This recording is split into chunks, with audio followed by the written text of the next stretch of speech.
नमस्कार दोस्तों, stock market studies में फिर से एक बार आपको बहुत-बहुत स्वागत है। तो आज यहाँ पे मैं डिस्कशन करने वाला हूँ एक ऐसे कंपनीज़ के बारे में, मतलब एक ऐसे सेक्टर के बारे में, जो देखा जाए तो स्टील इंडस्ट्री से बिलॉन्ग करते हैं। तो स्टील इंडस्ट्रीज़ मतलब आप सभी जानते हैं एक मतलब ग्लोबली इम्पैक्ट हमेशा इस कंपनीज़ के ऊपर देखने को मिलेगा, क्योंकि स्टील हमेशा एक कमोडिटी सेगमेंट माना जाता है। तो इस कमोडिटी सेगमेंट के ऊपर देखा जाए तो हमेशा डेटा ग्लोबली मार्केट के ऊपर इम्पैक्ट करते हैं। तो आज स्टील इंडस्ट्री जिस तरीके से ग्रोथ होना चाहिए था, आज भी उतना ग्रोथ नहीं हुआ। तो उसके पीछे कारण एक ही है, ग्लोबली मार्केट के इम्पैक्ट।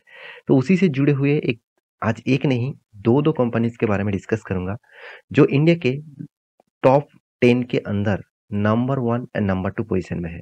तो बहुत सारे दोस्तों ने कमेंट किया, सर अगर मुझे इंडस्ट्री के हिसाब से नंबर 1 और नंबर 2 कंपनी के ऊपर निवेश करना है, तो इनमें से कौन-सा कंपनी के ऊपर निवेश करूँ?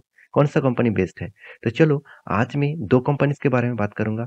एक आप सभी जानते हैं जेएसडब्ल्यू स्टील, दूसरा है टाटा स्टील। तो दोनों ही दिग्गज कंपनी है, दोनों ही ब्लू चिप टाइप कंपनी है। इस दोनों कंपनी के बारे में आज डिस्कस करूँगा। तो कौन-सा कंपनी बेस्ट है, आपको खुद पता चलेगा। उसके बाद आप कोई भी कंपनी के ऊपर डिसीज़न ले सकते हैं, आपके रिसर्च के हिसाब से। तो वीडियो को शुरू करने से पहले मैं रिक्वेस्ट करूँगा, चैनल को सब्सक्राइब कर लीजिएगा, टेलीग्राम को भी जॉइन कर लीजिएगा, एक्स्ट्रा बेनिफिट पाने के लिए और कमाने के लिए। तो चलो देख लेते हैं आज के स्टॉक के बारे में। तो सबसे पहले मैं बात करूँगा स्टील इंडस्ट्रीज़ के बारे में। तो देखिए स्टील इंडस्ट्रीज़ के जो मतलब काम है, वो हमेशा डिमांडेबल रहते हैं, क्योंकि स्टील एक ऐसा प्रोडक्ट है जिसका हमेशा डिमांड रहते ही है। तो अभी आपको देखना है इस डिमांडेबल इंडस्ट्रीज़ में इस तरीके से ग्रोथ हो रहा है। तो सबसे पहले मैं कुछ डिटेल्स आपको डेटा दिखाऊँगा। जो मैं डेटा आपको दिखा रहा हूँ, वो है जेएसडब्ल्यू स्टील, और ये डेटा आपको मैं कहाँ से दिखा रहा हूँ? स्टार्टअप टॉक्स इस साइट के ऊपर से। आप खुद जाकर इस साइट को देख सकते हैं, तो पूरा पूरा क्रेडिट मैं इस साइट को ज़रूर दूँगा। तो आप देख सकते हैं इसका सीईओ कौन है और डायरेक्टर कौन है, वो आप देख सकते हैं। प्रशांत जैन जो है उनका डायरेक्टर और सीईओ है। तो यहाँ पे फाउंडर कौन था? जी, यहाँ पे देखिए सज्जन जिंदाल। तो उन्होंने इस कंपनी को स्टार्ट किए थे और इसका हेडक्वार्टर मुंबई में है। तो कंपनीज़ की जो डिटेल्स है, आप देखेंगे ध्यान से, तो कंपनी एक जेएसडब्ल्यू ग्रुप के ही पेरेंट्स ऑर्गेनाइजेशन है, जेएसडब्ल्यू स्टील। तो इसका मैन्युफैक्चरिंग कैपेसिटी भी बहुत ज़्यादा है। आप देखेंगे तो कंपनी अर्ली, यहाँ पे देखिए JSW steel limited started in the early 80s with the single steel plant in Mumbai. तो कंपनी कहाँ-कहाँ पे मैन्युफैक्चरिंग प्लांट बना के रखा आप देख सकते हैं। कर्नाटका है, तमिलनाडु है, महाराष्ट्र है। इसका सबसे ज़्यादा बड़ा प्लांट इसी तीनों जगह पे देखने को मिलेगा। तो ये था जेएसडब्ल्यू स्टील का डिटेल्स। तो अभी इस कंपनी के और भी डेटा आपको दिखा दूँ, तो आपको और भी डेटा देखने को मिलेगा यहाँ पे। तो कंपनी का जो टोटल डिटेल्स है, चलो मैं एक बार आपको दिखा देता हूँ। यहाँ पे जेएसडब्ल्यू स्टील देखिए बताया जा रहा है, एक स्टील मैन्युफैक्चरिंग कंपनी है और 2020 के हिसाब से company 18 million ton per annum यहाँ पे कंपनी कैपेसिटी स्टील मैन्युफैक्चरिंग करते हैं। साथ ही साथ आप देखेंगे तो कंपनी नेक्स्ट जो टारगेट रखा है 45 मिलियन टन पर एनम। और कंपनी देखिए जो कैपेसिटी हमेशा ग्रोथ कराते जा रहा है, तो इसीलिए कंपनी का भी ग्रोथ हो रहा है। कंपनी का टोटल मार्केट कैप के हिसाब से देखा है तो 1,80,000 करोड़ के आसपास कंपनी का मार्केट कैप है। देखिए मार्केट कैप कितना बड़ा है, वो सबसे पहली बात यही से पता चलता है कि कंपनी में कितना मतलब ग्रोथ हो चुके हैं। तो कंपनी का पी रेशियो भी ठीक-ठाक लेवल में है। हमेशा कहा जाता है 10 से 20 के सॉरी 10 के 30 के अंदर होना चाहिए। तो उसके हिसाब से ठीक-ठाक है। और तीसरी बात, कंपनी का जो return of equity, return of capital employed best level में आपको देखने को मिला। हाँ, हमेशा कहा जाता है सिर्फ 15 से 20 के ऊपर होना चाहिए था। तो 15 से 20 के ऊपर ऑब्वियसली है, 28%, 37% के आसपास है। इंडस्ट्रीज़ पी रेशियो के हिसाब से 10 के आसपास है इसका पी रेशियो, मतलब इंडस्ट्रीज़ पी रेशियो। तो उसके हिसाब से कंपनी का पी रेशियो ज़्यादा देखने को मिला। डेट जो कंपनी का डेप्थ है 1.25% का डेप्थ है। इसका मतलब कंपनी इनकम तो कर रहा है, उसके साथ कंपनी का कर्जा भी है। हमेशा कहा जाता है कि 0.50% के नीचे अगर डेप्थ हो तो उस कंपनी को अच्छा और बेस्ट माना जाता है। तो यहाँ पे 1% के आसपास है, तो फिर भी कमोडिटी सेगमेंट में है, तो इस तरीके से वो लोन लेकर ही काम करेंगे। तो आपको देखना है कि इसका जो कॉम्पिटिटर है, वो किस तरीके से काम कर रहा है, वो अभी मैं दिखाऊँगा।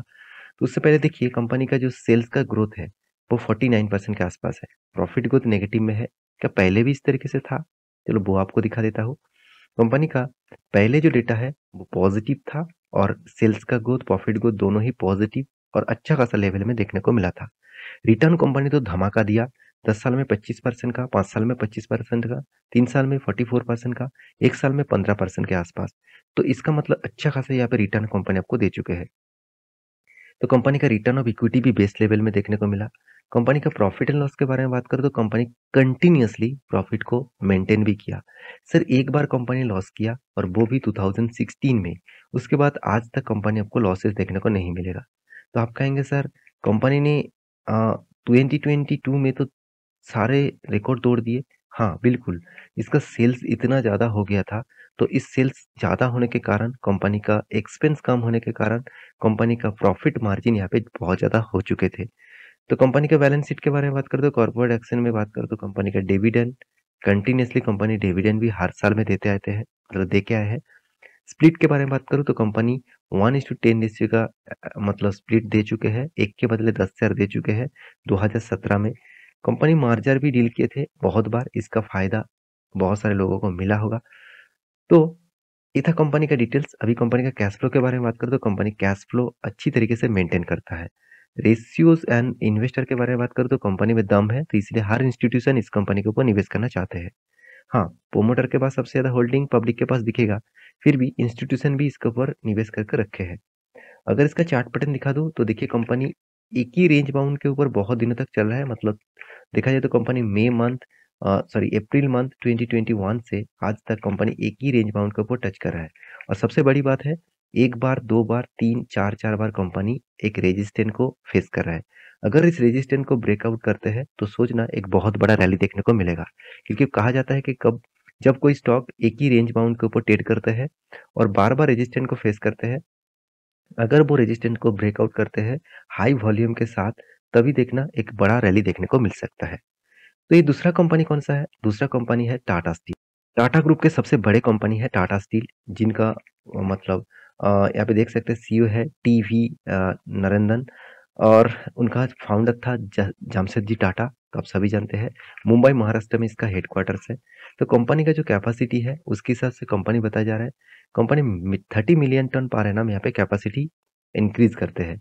तो कंपनी 1907 से कंपनी स्टार्ट हुआ था, करीबन 115-20 15 से भी ज़्यादा, 15 नहीं 17, हाँ 115 से भी ज़्यादा कंपनी सालों का एक्सपीरियंस है। तो कंपनी बहुत सारे कंपनीज को एक्वायर भी किया है, जिसमें आप देखेंगे तो Tata iron and steel company limited, जो टिस्को नाम से जाना जाता है। साथ ही साथ कंपनी जमशेदजी टाटा ने स्टार्ट किया और इसका जो मेन बेस है स्टार्ट हुआ था जमशेदपुर से, टाटा से। तो इस कंपनी के बारे में आज डिस्कस करूंगा।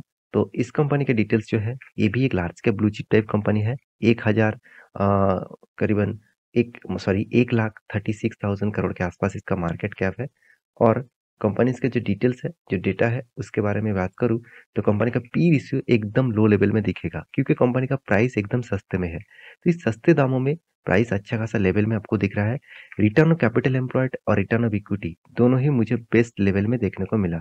तो कंपनी का पी रेशियो 10 के आसपास है। कंपनी का जो डेप्थ है उसके बारे में बात करें तो 0.81% का कंपनी का डेप्थ देखने को मिला। इसका मतलब जेएसडब्ल्यू स्टील से भी कम डेप्थ इस कंपनी का है। तो एक अच्छी पॉइंट्स है, इस पॉइंट को आपको नोटिस करना है जरूर। तो साथ ही साथ आप देखेंगे कंपनी का सेल्स ग्रोथ बहुत शानदार है। प्रॉफिट ग्रोथ इस बार ही कम हुआ है, क्या पहले भी कम था? वो देख लेते हैं। उससे पहले मार्केट कैप टू सेल्स दिखा दूं तो जेएसडब्ल्यू स्टील से भी इसका मार्केट कैप टू सेल्स कम है। अगर इसका कंपेरेटर करूं तो आप देख सकते हैं वहाँ पे मार्केट कैप टू सेल्स भी ज़्यादा था, कर्जा भी ज़्यादा था, मगर यहाँ पे कम देखने को मिला। तो कंपनी का प्रॉफिट एंड लॉस में देखिए जो सेल्स का ग्रोथ है बहुत तगड़ा है, प्रॉफिट का ग्रोथ है बहुत तगड़ा है, अच्छा खासा यहाँ पे ग्रोथ देखने को मिला। हाँ, रिटर्न के मामले में आप देखेंगे तो जेएसडब्ल्यू से कंपनी कम रिटर्न दिया है। तो एक स्टेबल रिटर्न है, ऑब्वियसली 12-15-40% तक रिटर्न कंपनी आपको दिए चुका है। कंपनी कंटिन्यूअसली प्रॉफिट को मेंटेन किया। कंपनी बीच में छोटा मोटा करेक्शन किए थे, छोटा मोटा लॉस किए थे, उसके बाद फिर से रिकवरी किया और इस बार तो सारे हद पार कर दिया। कंपनी जेएसडब्ल्यू स्टील में भी बहुत तगड़ा प्रॉफिट किया, यहाँ पे भी बहुत तगड़ा प्रॉफिट देखने को मिला। तो अभी कंपनी का कैश फ्लो के बारे में बात करें तो कंपनी का कैश फ्लो भी कंटिन्यूअसली मेंटेन कर रहा है, ये भी कंपनी के लिए खासियत है। और कंपनी के इन्वेस्टर के बारे में बात करूँ तो लगातार इन्वेस्टर भी इसके ऊपर निवेश करके रखा है। जैसे प्रोमोटर हो गया, एफआईएस हो गया, डीआईएस हो गया, पब्लिक हो गया, सब कुछ इस कंपनीज़ के ऊपर सब इन्वेस्टमेंट करना चाहते हैं। तो इसीलिए मैं ज़रूर कहूँगा इस कंपनी में दम है।